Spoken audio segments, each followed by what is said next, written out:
কোরআনুল কারীমের মধ্যে আল্লাহ তাআলা নবী সাল্লাল্লাহু আলাইহি ওয়াসাল্লামকে বলছেন, ওয়া'বুদ রাব্বাকা হাত্তা ইয়াতিয়াকাল ইয়াকিন।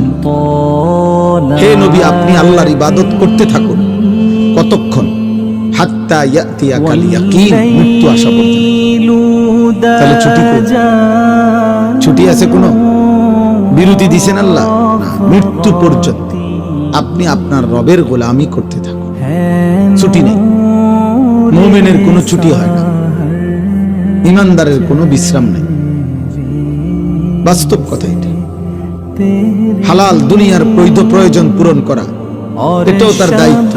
আখিরাতের জন্য পুঁজি সংগ্রহ করা, এটাও তার দায়িত্ব।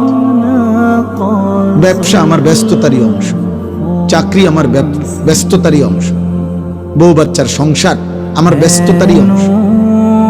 সবটাই ঠিক আছে যদি আল্লাহ এবং তার রাসূলের সিদ্ধান্ত মোতাবেক হয়, হালাল পন্থায় হয়, কোরআন সুন্নাহ সম্মত হয়, তাহলে সব কিছুই ঠিক আছে।